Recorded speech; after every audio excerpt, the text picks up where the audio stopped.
depois. É um dos temas mais difíceis, né? Talvez o mais difícil do Espiritismo, porque pressupõe uma adesão da pessoa a acreditar que realmente o que se vai dizer, o que a gente lê nos livros espíritas, o que a gente vê em áudios e vídeos, acontece realmente, né? É uma inquietação muito grande que essa questão nos traz, né? Na verdade, quando eu coloco como tema, eu coloco como uma pergunta para mim, uma pergunta para todos, uma pergunta para quem já estudou, para quem não estudou, para quem é de outra religião, porque essa é uma inquietação que todas as pessoas, individualmente, e todos os povos, enquanto coletividade, sempre se perguntam, né? Uma das questões básicas do ser humano é: para onde vamos depois que termina esta vida aqui, ou depois que nosso corpo desaparece? São das questões mais básicas de qualquer civilização, de qualquer povo. E a gente só tem duas certezas na vida. Uma, que a gente nasceu, está aqui por algum motivo, a gente não sabe também os motivos, a vida vai acontecendo e a gente vai deixando que as coisas aconteçam, vai deixando fluir, às vezes bem, às vezes mal, às vezes com conflito, às vezes sem conflito, às vezes indiferente também, porque muitas vezes a vida da gente vai passando de forma indiferente, ou tem períodos da vida da gente que a gente não está ligando muito. E a outra certeza é que um dia nós vamos desaparecer desse plano aqui, desse planeta aqui, né? Então eu queria condensar essa segunda certeza numa frase que é muito impactante e ao mesmo tempo que é para fazer pensar, que é: a morte nos ronda. A morte está sempre por perto da gente, por incrível que pareça. E aí vai depender do que a gente quer fazer com isto e como a gente quer estar ou não quer estar preparado para isso. Porque se você perguntar a muita gente, você tem medo da morte? Muitos vão dizer: eu não tenho medo da morte, eu tenho medo da violência com que ela vem. Essa é uma das respostas mais comuns. Outros vão dizer: eu não tenho medo da morte, eu tenho mais medo das pessoas que eu amo, que as pessoas que eu amo morram, né? Meus filhos, meu companheiro, minha companheira, ou uma pessoa com quem eu trabalho há muito tempo, uma pessoa que eu amo, que eu gosto. Então, vocês vejam que sempre o medo é projetado para fora de nós, ou para a violência com que a morte vem, ou para a falta, a carência que a outra pessoa vai nos fazer, né? Aquela sensação de vazio, de distanciamento, de não mais encontrar a pessoa. Então é muito difícil para nós lidarmos com esta ausência, com esta falta. E quando a gente vai a um velório, ou a gente vai ao enterramento de uma pessoa, do corpo físico da pessoa, a gente ouve e presta atenção nas coisas mais interessantes. Há uma rememoração, as pessoas todas começam a dizer: mas era tão jovem, mas ainda tinha muito a viver. Ou então, se já era uma pessoa mais idosa, mas ele estava tão bem, né? Por que aconteceu isso?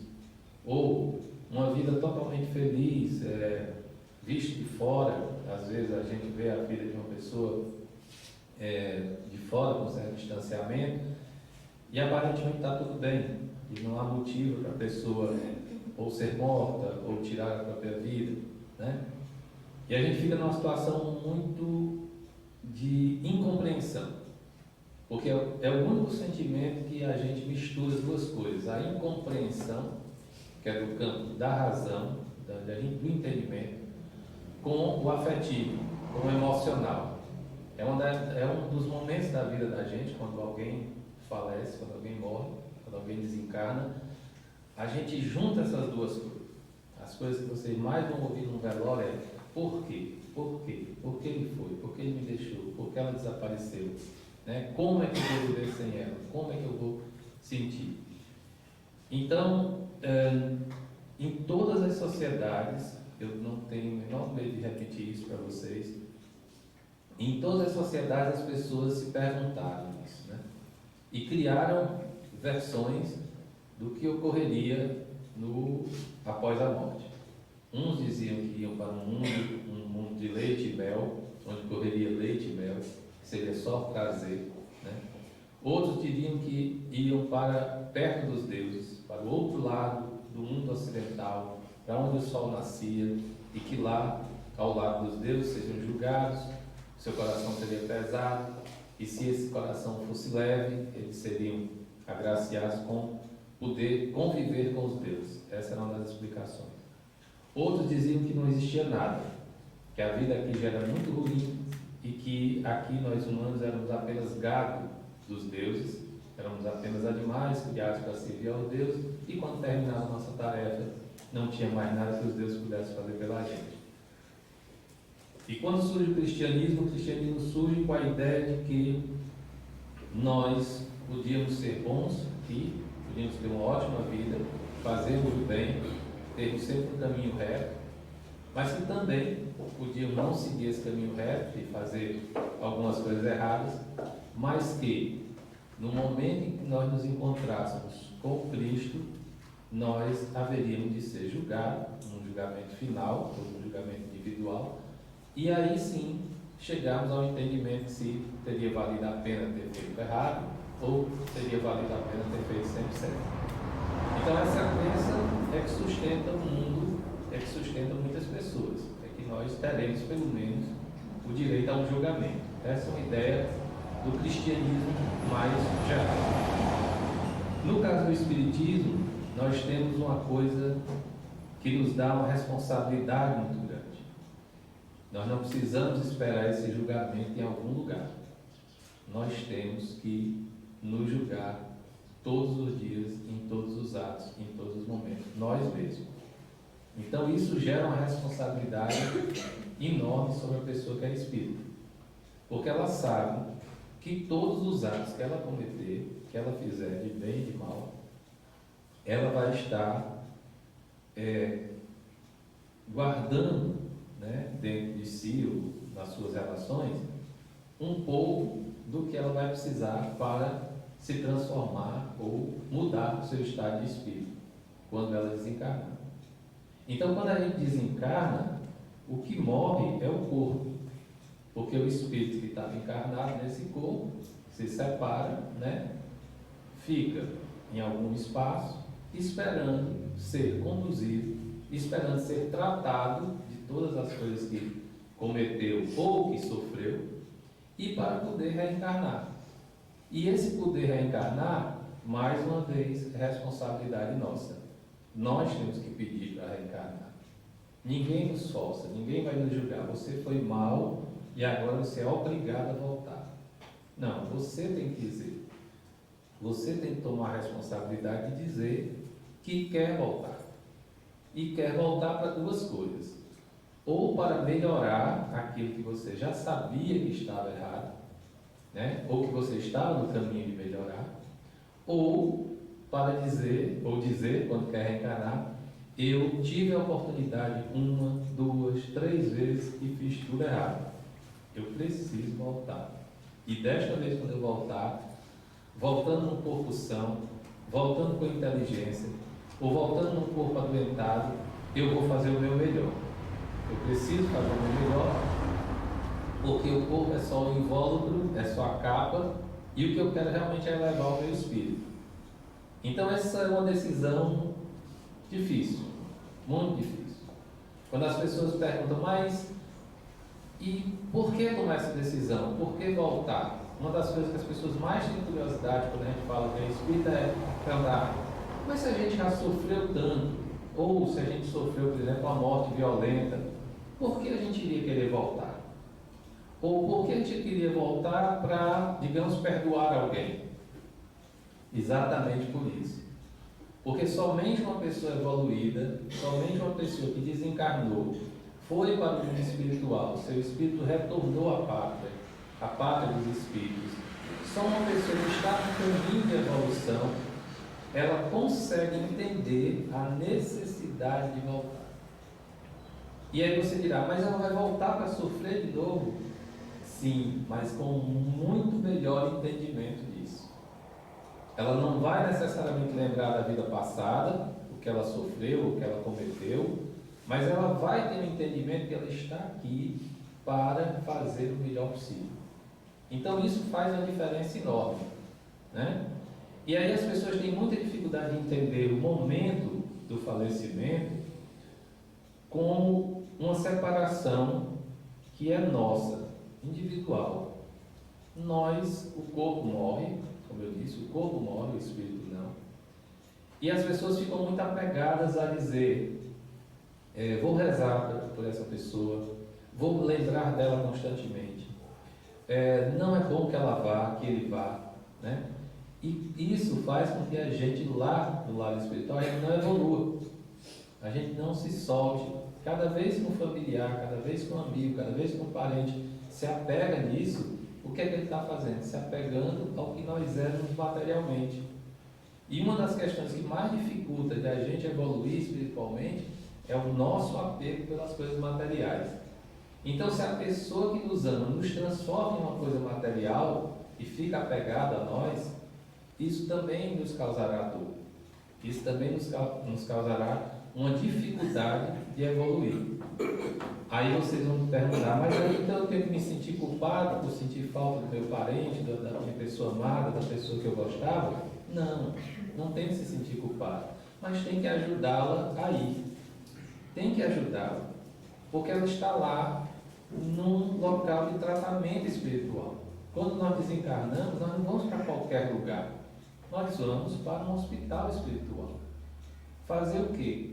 Curar as nossas chagas, que não são mais físicas, são espirituais, mas ao estar no hospital, quando a gente está no hospital aqui, material, ninguém entra gritando, ninguém entra chorando, ninguém entra se descabelando e dizendo, eu vim porque você precisava de mim de qualquer jeito, porque eu quero me agarrar a você.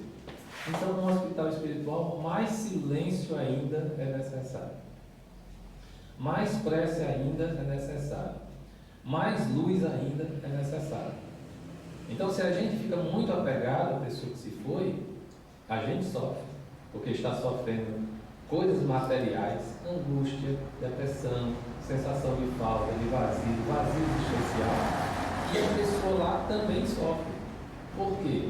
Porque ela não pode voltar, por enquanto, ela não pode te consolar, né? E ela só pode dizer, não há mais o que você fazer. A mim, que desencarnei, eu tenho que fazer. Eu posso melhorar. Eu posso voltar como teu filho, eu posso voltar como tua filha, eu posso voltar como um aluno difícil, eu posso voltar como um companheiro, aqueles vários alunos difíceis que vocês têm, que eu tenho.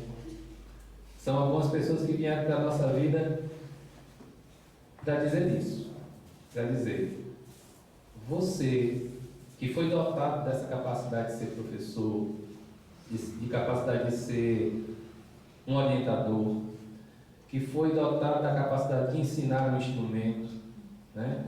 Que foi dotado da capacidade de ler coisas sobre a mente e entender o que muita gente numa sala não consegue entender, e você consegue entender e explicar e encaminhar uma pessoa. Orientar um jovem, orientar um adolescente que vai no seu consultório, que vai na sua sala de aula, que vai na sua coordenação. Você recebeu isso de graça. Você recebeu esse dom. E aí quando você faz esse trabalho, e que aquelas pessoas saem dali contempladas com aquilo, seu corpo material sente uma coisa que a gente chama de alegria, né? Muita alegria. Eu consegui fazer minha tarefa bem. Mas o seu espírito sai dali sentindo uma coisa que é muito maior do que a alegria. É o contentamento. Contentamento é uma coisa que toma o corpo da gente de uma forma que a gente não sabe explicar. É aquele momento que você diz, eu nem sabia que sabia isto.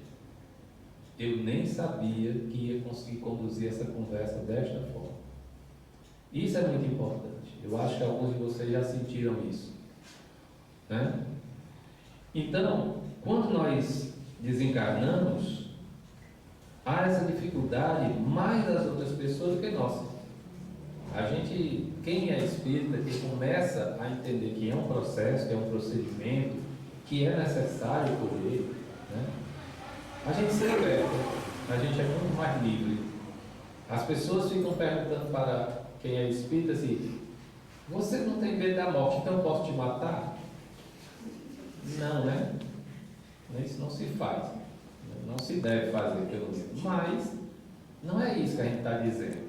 A gente está dizendo que quando a gente é espírita, que quando a gente lê, quando a gente conversa com os amigos, quando a gente vai na casa espírita, quando a gente entende que isso aqui é só uma passagem, a gente fica muito mais tranquilo, né? E que o inevitável às vezes vai ocorrer, né? Então, não há por que a gente temer, porque a única certeza que a gente tem, efetivamente é a única certeza que a gente tem, que vai ocorrer. E quando isso ocorre, quando a gente tem 90 anos, 99 anos, todo mundo em torno está sofrendo. Porque a gente diz, o corpo dele já estava doente, ele estava acamado, ele estava sofrendo muito. Todo mundo faz um discurso em torno da gente. E a gente é o único que não faz discurso. É o nosso corpo que faz discurso. Sente dor, sente tensão, né? Fica preocupado com quem está preocupado com a gente. Às vezes chega a conciliar com Deus, né? Deus, me leva. Mentira, porque essas pessoas que eu amo estão sofrendo. Vocês acham que isso não passa na cabeça de uma pessoa idosa? Claro que passa, tá?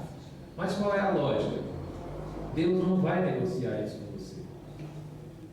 Você vai ter que cumprir sua tarefa até o fim.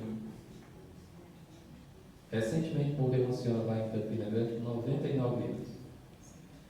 Ela era uma escritora, e principalmente uma escritora de teatro. Ela escreveu inúmeras peças. Ela deu vida a várias pessoas nas peças. E várias outras pessoas encenaram as peças dela, dando vida aos personagens que ela tirou da própria cabeça.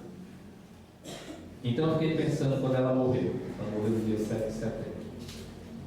Todo mundo fazendo discurso sobre ela, né? Como ela foi boa, como ela foi produtiva, como ela fez bem, como ela não fez bem e tal. E eu só pensava numa coisa: como Deus foi bom com ela, né? Não por ela ter vivido 99 anos, mas por ela poder viver inúmeras vidas, as vidas que ela deu aos personagens, e inúmeras outras vidas de atores, de produtores, de personagens, de assistentes verão as peças dela.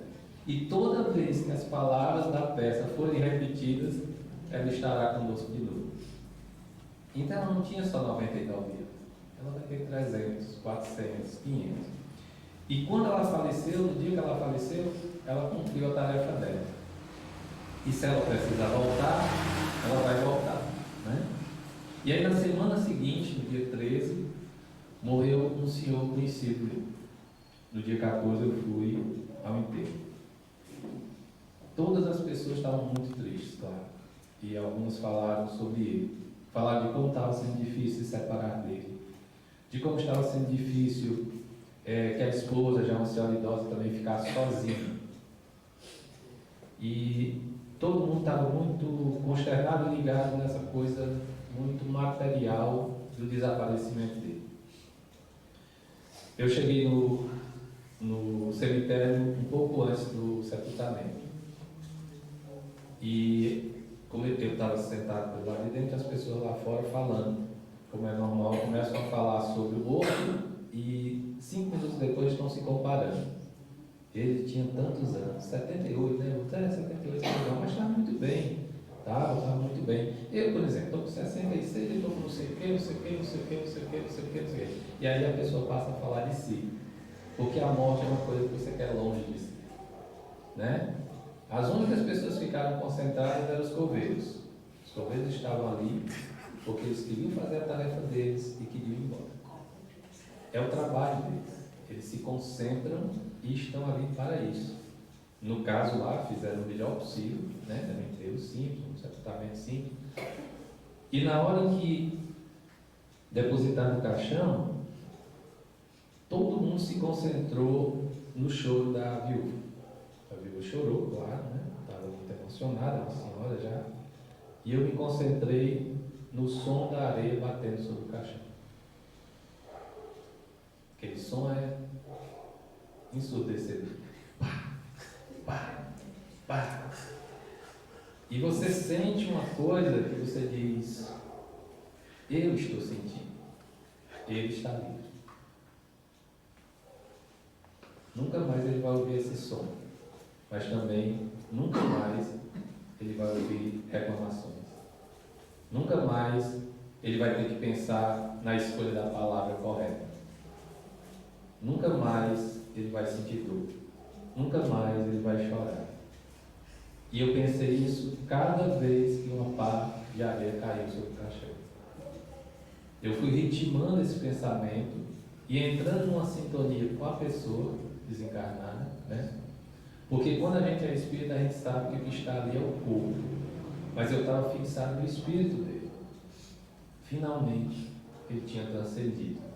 Finalmente, ele podia se encontrar com a gente. Porque quando nós estamos aqui, a gente é espírito encarnado e ele é a mente está desencarnado. Então, enquanto todo mundo está fixado nas coisas materiais, na coroa de flores, na quantidade de terra que foi colocada, se o túmulo vai ser depois fechado com cimento, cal, lajotas ou cerâmica, eu estava concentrado em pensar: puxa vida, como ele é livre, como ele está livre. Ele saiu daquela dor que ele estava sentindo, né? E de repente ele foi muito mais amado, né? Por aquelas pessoas que estavam, claro, e muito justamente fixadas na questão material, e também amado por mim, que estava preocupado com a elevação dele, do espírito dele. Então, quando eu saí do cemitério, eu saí com uma sensação muito boa, muito boa. Eu mudei muito a minha perspectiva em relação ao cemitério. Eu ia lá e saía muito pesado. E eu saí super leve. Porque eu pensei: puxa vida, mais um espírito que se libertou desta encarnação.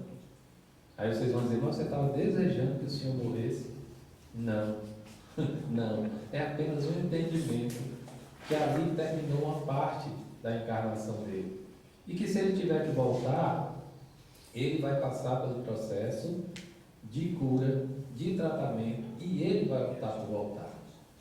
E aí vocês vão dizer: mas e a família que ficou? Não sofre? Você não se penitencia por eles? Você não se chateia por eles terem ficado? Não. É a tarefa deles. Eles têm que entender isso como a tarefa deles. Eles têm que cuidar dele, tinham que cuidar dele, cuidaram.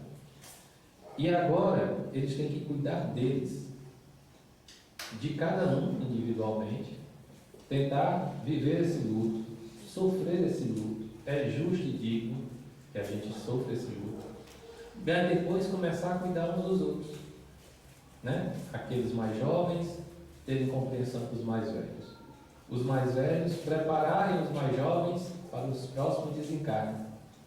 Porque se eles viram que aqueles meninos, aqueles jovens, os netos deles estavam chorando, estavam desesperados, estavam não compreendendo a situação que o avô estava passando, agora cabe às avós, às mães, preparar esses jovens.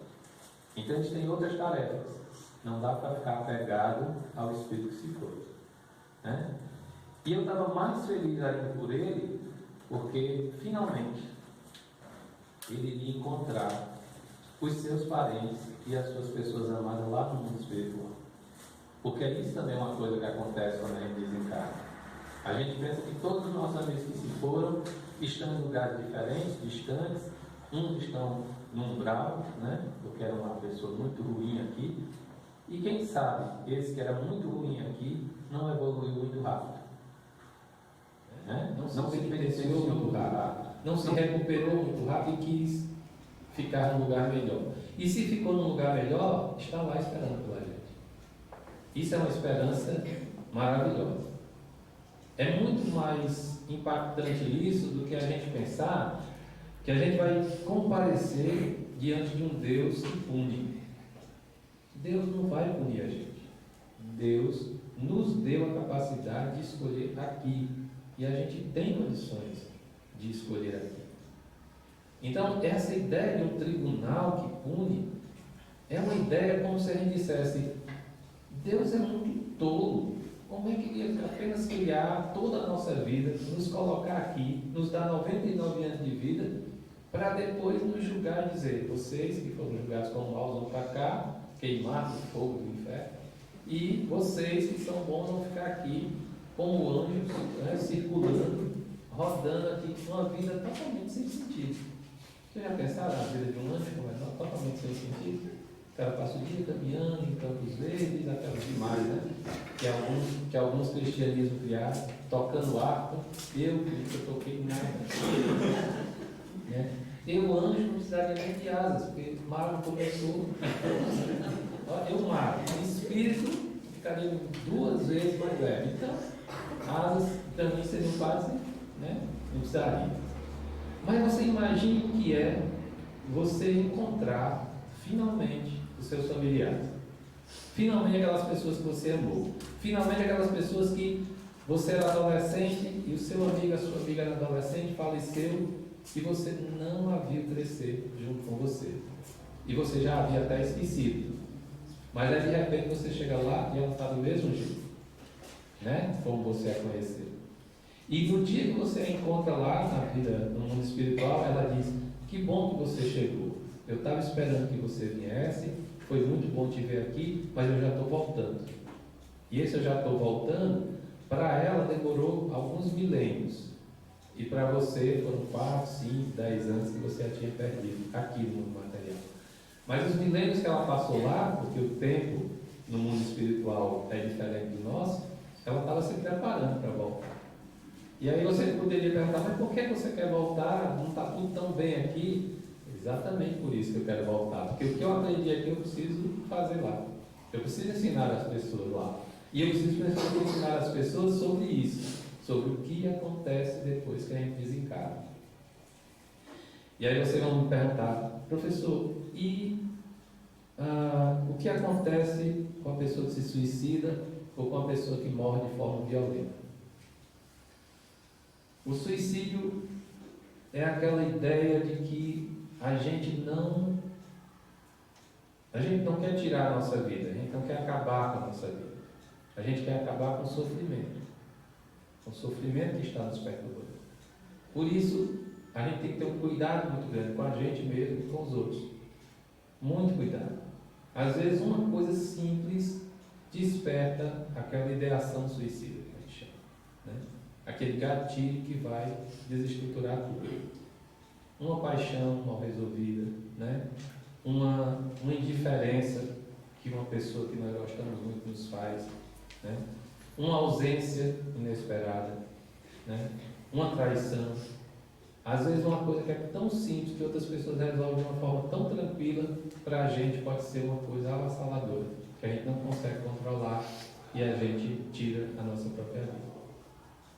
Em todas as religiões também há uma condenação ao suicídio.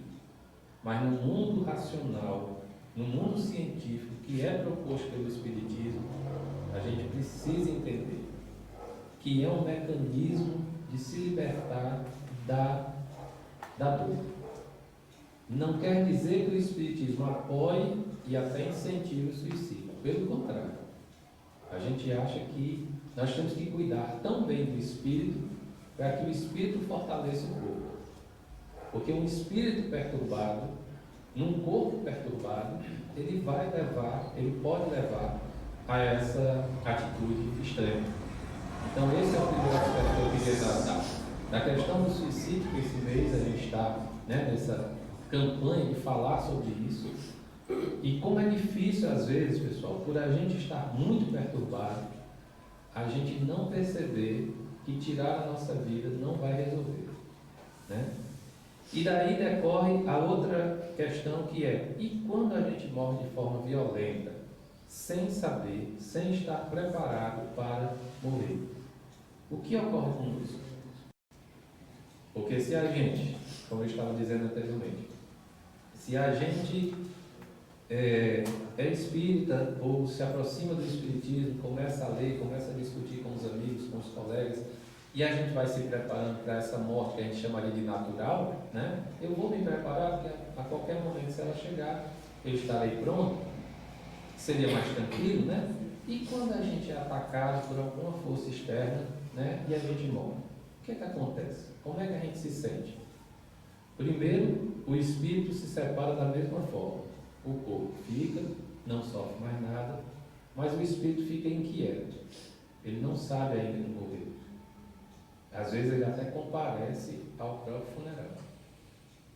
Pessoas que estejam muito ligadas ao mundo material, seja de uma forma que a gente poderia chamar de fútil, por exemplo, gostar de bens materiais, comprar sempre coisas, se exibir, podem fazer isso, ela está muito ligada a essas coisas, e também quando eu digo ligada ao mundo material, quando as relações que elas estabelecem com as outras pessoas também são muito apegadas. Eu não posso deixar de ir ao meu trabalho, eu não posso deixar de fazer essa tarefa, se eu não for a casa espírita não anda, entende? Esse é um tipo de a gente se apegar às coisas materiais também. É claro que nas relações sociais a gente tem que ter a nossa responsabilidade, né? Se eu venho aqui à Esperança hoje à noite, eu não posso ficar até 6, 7 horas vendo um jogo de futebol. Aquela coisa material não pode suplantar esta coisa material. É minha responsabilidade estar aqui, né? É minha vontade estar aqui, então eu tenho que cumprir. Mas quando isso se torna um vício, é também uma ligação com o mundo material. E o que acontece quando essas relações são dessa forma? Quando a gente estabelece relações muito presas às coisas ou às pessoas, as pessoas não nos deixam ir. A gente às vezes morreu de forma violenta, né? Sofreu de forma violenta, sofreu uma dor muito grande. E esse afastamento assim, abrupto, faz com que as pessoas fiquem todo o tempo concentradas na gente. E aí a gente não sai do canto. Tem pessoas que morreram e compareceram ao próprio velório. E devem ter se perguntado, o que é que eles estão fazendo ali, em torno de mim? Eu estou aqui, não estão me vendo? Não é possível que eles não estejam me vendo. E às vezes só tem um espírita, um médium próximo que vê. Né? E se esse médium que está próximo, que consegue ver, consegue ouvir, conseguir encaminhar de forma correta o espírito vai entender. Mas tem pessoas que ficam rondando anos. E aí você diz, como é que você sabe disso? Como é que o Espiritismo sabe disso? As manifestações físicas são muito fortes, né? E as sensações do corpo das outras pessoas também é muito forte. Casas que são muito frias, né? Locais de trabalho em que as coisas somem, né? As pessoas estão por ali, os espíritos estão por ali. E eles não são fantasmas, eles estão ali porque eles estão trabalhando. Porque eles não sabem que morreram e voltam. E aí todo dia ele pega as coisas dele. E eles mudam as coisas de canto. Porque eles simplesmente não sabem. Então essa questão do entendimento do cognitivo com o espiritual é preciso ser muito bem trabalhado. Porque o emocional da pessoa está preso aqui, porque o emocional de outras pessoas estão prendendo aqui. Então é preciso libertá-lo, né? E a mais difícil para nós é quando é a morte de uma criança ou de um jovem, né? Porque a nossa inconformidade com aquela morte nos leva a pensar que aquela pessoa tinha uma vida ainda pela frente. E se eu disser a vocês que não? Que ela veio, cumpriu a missão dela e se foi. Porque era essa a missão dela. E às vezes a missão dela, o final da missão dela, é exatamente chamar a nossa atenção para o seguinte fato. Eu estive aqui durante 10, 12, 15 anos e você não me amou. E eu queria que você tivesse me amado. Então transporte esse amor para outras pessoas. Transporte esse amor para uma causa. Transporte esse amor para os animais. Porque eu estava aqui. A minha missão era fazer alguém amar. Ou descobrir o que era o amor. Ou descobrir o que era o amor por um filho. E eu estava aqui e você não fez isso. Às vezes é difícil, é duro a gente aguentar isso. Mas quando a pessoa finalmente entende, ela se supera também. Ela evolui também, né? E ao evoluir, quando o desencarne dela vier, ela vai desencarnar e vai espiritualizar muito mais rápido. Vai se encontrar muito mais rápido. Porque às vezes a gente fica numa situação de por que o meu filho de tal idade, tão pequeno, passou por todo esse sofrimento físico, eu não merecia isso, eu não tinha condições de suportar isso, e de repente você olha para trás e diz, ele está com esse problema de saúde desde os 5 anos e ele faleceu com 15 e eu suportei durante 10 anos. E esse suportar durante 10 anos foi a sua lição, tá? Foi o que você precisava passar. Fazia parte da tarefa dele. E ele, como espírito, sabia, porque ele escolheu vir daquela forma. Você é que tinha que tomar consciência. A gente é que tinha que tomar consciência. Por que os filhos nos fazem sofrer? Porque tais situações são complicadas de a gente gerir, de a gente administrar. Porque é a gente que tem que se consertar. É a gente que tem que olhar para aquele ser e dizer, eu tenho que ser integralmente dele. Aquilo que as mães dizem, eu tenho um amor incondicional. Ele vai me fazer 10 situações, ele vai me fazer 10 raivas, e logo em seguida eu vou voltar, eu vou perdoar. Né? A gente vai brigar com o filho, vai xingar, ele vai me xingar, eles vão dizer que vocês jovens aí vão dizer que a gente não os entende. Realmente a gente não os entende. A lógica de vocês é diferente, né? É bem diferente. E quando a gente era jovem, nossos pais também não nos entendiam, eles eram muito burros, muito. Como é que eles não entendiam que eu, jovem, 15, 14 anos, queria ficar na rua até certa hora? Como é que alguém não entende uma coisa dessa? É lógico que eu queria ficar com meus amigos mais 1 hora, mais 2 horas, mais 3 horas, até meia-noite, né? É claro que eu queria ficar no computador horas e horas. Como é que uma mãe e um pai não entendem uma coisa dessa, uma coisa tão simples, né? Eles não entendem que amanhã eu posso acordar bem cedo e ir para o colégio morrendo de sono, caindo sobre a mesa. Isso é uma coisa que os pais não entendem, como é que pode, né? Tão lógico uma coisa dessa, tão simples, né? Não, eles não entendem. Eles são, em geral, quando a gente torna-se pai, a gente vai ficando meio burro para essa situação. Só tem um problema, né? Só tem um problema. É que nós, pais, em geral, já fomos filhos. Então a gente tem essa experiência. E vocês, filhos, ainda não foram pais. Então vocês não têm essa experiência. Então vocês têm 2 possibilidades. E a escolha também é de vocês. Ou vocês tornam-se pais ainda nessa vida e sofrem esse processo de emburrecimento. Porque você vai ser chamado, logo, logo, você vai ser chamado de incompreensível. De criatura que não consegue me entender.